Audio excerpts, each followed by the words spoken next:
venu dans l'obscurité, tu m'ouvres les yeux et je vois tant de beauté que mon cœur ému t'adore. Je sais que ma vie est en toi. Et me voici pour louer, me voici à tes pieds, me voici pour dire tu es mon Dieu, car tout en toi est beauté, tout en toi est grandeur, tout en toi est merveille pour moi. Roi éternel,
Que Dieu vous bénisse toutes et tous, vous qui êtes à l'écoute présentement de cette capsule qui aurait pu être la dernière. Que Dieu vous bénisse encore.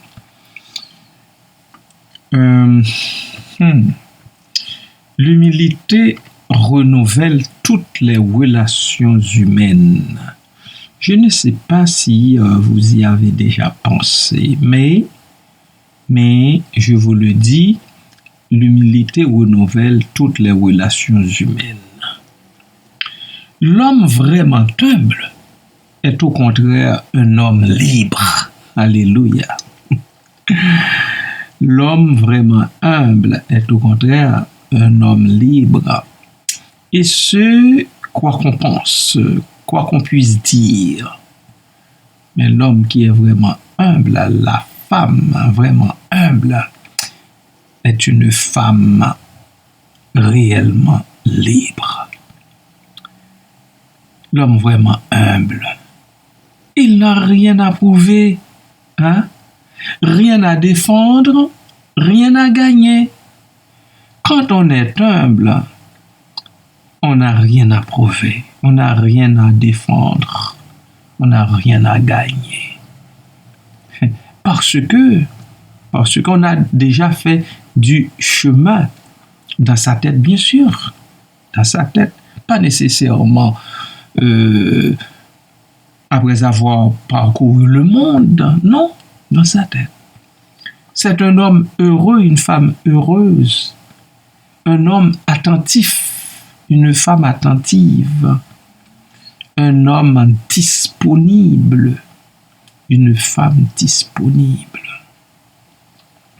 Il a toutes les audaces, car l'amour parfait, nous dit l'Écriture, bannit la crainte. L'amour parfait bannit la crainte. Et l'apôtre, au début du verset, nous dit, la crainte n'est pas dans l'amour. Et après ça, il conclut en disant, mais l'amour parfait bannit la crainte. Car la crainte suppose un châtiment. Et celui qui craint, eh bien, n'est pas châtié. Celui qui craint n'est pas parfait dans l'amour. Ouais. C'est ça, c'est exactement ça. Que ce soit la peur de Dieu ou la peur des autres, et l'autocensure qui en résulte. Un homme humble, c'est un homme joyeux, attentif, disponible. Il a toutes les audaces. L'humilité ne conduit pas au rétrécissement de l'esprit, ni au refroidissement du cœur. Au contraire, elle est magnanime. Elle ouvre tout grand son cœur à Dieu d'abord, puis aux autres frères et sœurs dans la foi, aux hommes et femmes de cultures diverses, enfin, à toute la création de l'Éternel notre Dieu. Par rapport à Dieu, l'humilité va développer des attitudes qui sont à la base de toute croissance spirituelle. De toute croissance spirituelle. Qu'il s'agisse de l'adoration de celui qui n'arrête de nous créer, qu'il s'agisse de la louange de celui qui ne renonce pas à nous aimer, vous comprenez très bien que je suis en train de vous parler de Dieu. Le repentir, qu'il s'agisse du repentir devant celui que nous ne cessons d'offenser, qu'il s'agisse du silence et de l'écoute de celui qui ne cesse de nous instruire, l'obéissance envers celui que nous voulons servir.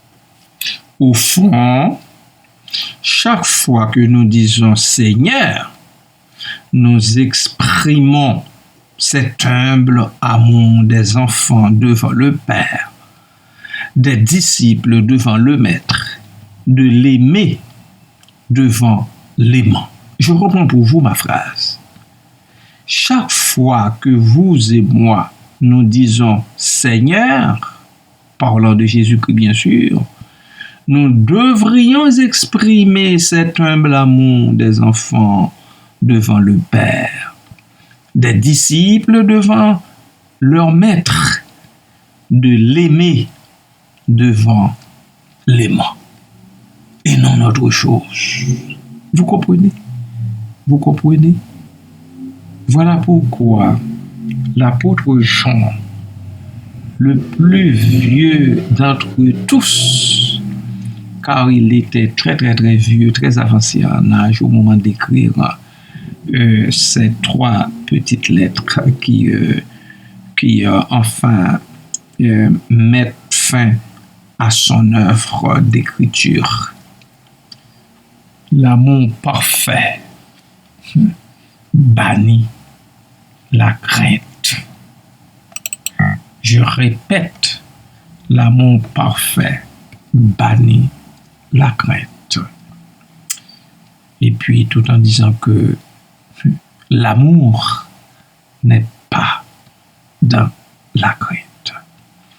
Voilà, bien-aimés, pour aujourd'hui, encore une fois, je souhaite que toutes les bénédictions de Dieu tombent sur vous en cette nouvelle journée de grâce. Amen.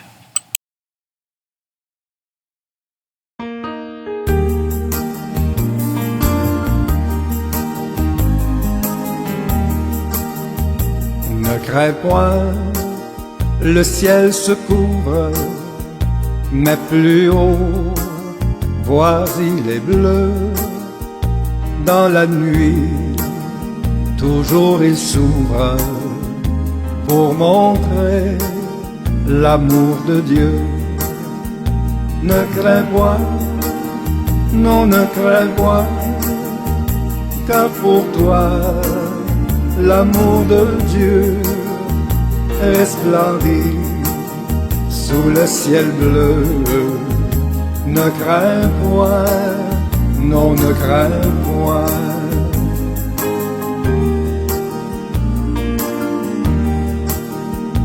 Ne crains point quand le tonnerre fait trembler notre maison.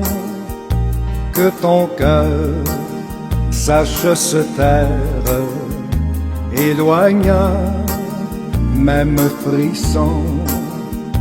Ne crains point, non ne crains point, Dieu d'ici peut tout frisson. Il réchauffe ta maison. Ne crains point, non ne crains point.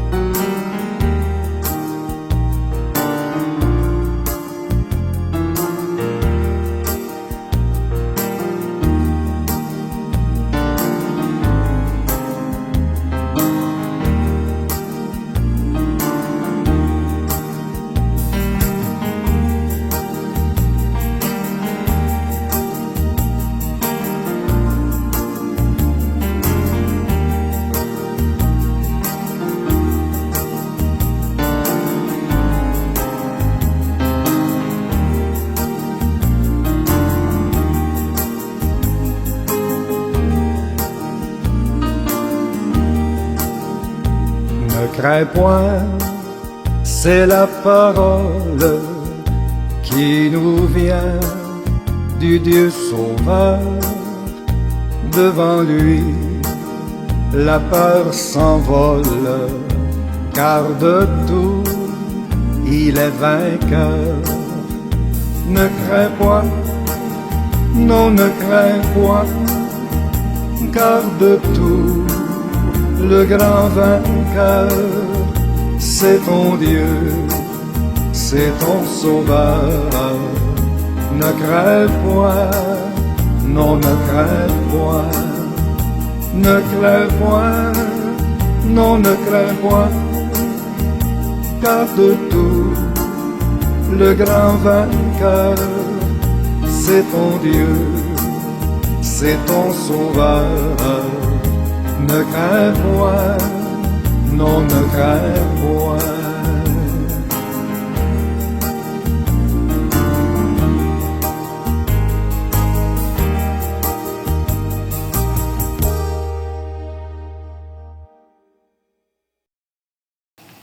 Seigneur éternel, bon et tendre Père céleste, nous voulons te remercier infiniment pour l'assurance que tu nous donnes en toi, l'assurance de notre amour pour toi et puis aussi de cette crainte dont il est tellement question, cette crainte de toi qui fait peur à beaucoup de gens. Alors, Papa, nous te remercions du fait que l'Écriture nous en parle, l'Écriture le souligne, l'Écriture nous dit, mais non, l'amour parfait doit bannir toute crainte qui est susceptible de prendre place dans nos cœurs. Merci parce que toi, tu es amour même, tu es l'amour même, tu n'es pas autre chose. Merci Seigneur, merci Papa. Bien sûr, nous te devons une crainte respectueuse, mais pas la crainte morbide qui tue, qui élimine, qui assassine, qui détruit. Tu veux, oh Dieu, que nous t'aimions et que nous t'adorions avec cette crainte respectueuse et c'est temps normal. Nous en bénissons ton Saint-Nom pour cela, oh Dieu. Et nous te prions d'écouter nos cris, Seigneur, en toute humilité adressée à toi.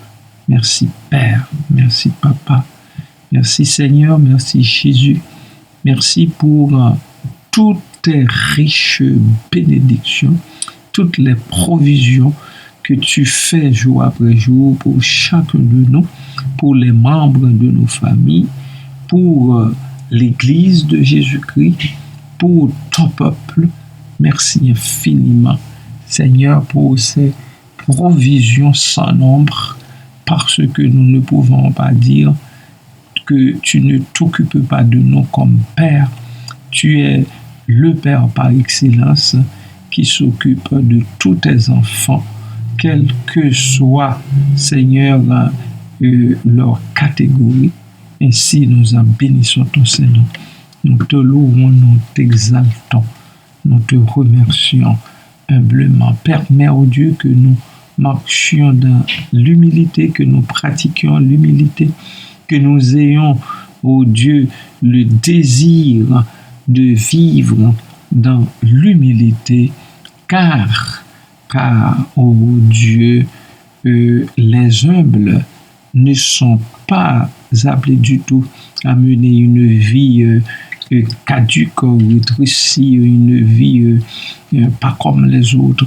Au contraire, beaucoup pensent que le fait de fonctionner humblement dans le monde est signe de faiblesse, signe de rétrécissement. Au contraire, c'est plutôt les humbles, oui, qui sont libres parce que ça se passe à l'intérieur. Ça vient de l'intérieur. Nous en bénissons ton Seigneur, oh Dieu. Nous te louons, nous te magnifions pour cela, le fait que tu permets à plus d'un de le comprendre et d'essayer, oh Dieu, de laisser l'humilité, Seigneur, envahir leur vie, leur mode de fonctionnement. Merci pour ça, Père. Merci pour toutes tes riches bontés. Merci encore pour cette nouvelle journée qui est nôtre. Papa, les bien-aimés qui sont malades dans le corps sont devant toi. Je ne saurais les oublier. Tu te les présentes fais-leur grâce et miséricorde à cause du sang versé de Jésus-Christ de Nazareth. Vois ma sœur Jemima Florial, Seigneur, étant aimé, bénissante sur elle, qu'elle puisse récupérer sa santé, sa voix, en l'occurrence au plus vite, puisque elle a besoin de cette voix pour continuer à chanter des louanges en compagnie des autres. Merci Père pour cela, soit avec sa mère, sœur Rosa, avec son père, le frère Ilné, Seigneur, sa sœur, aussi que toute la famille soit sous ta garde attentive à tes soins paternels.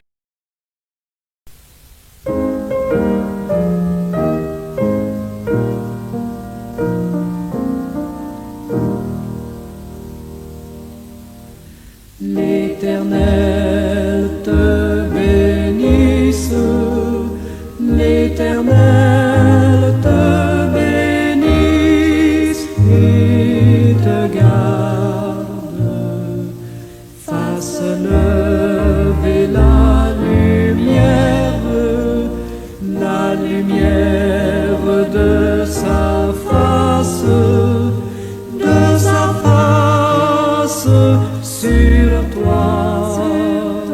sur toi, use de grâce.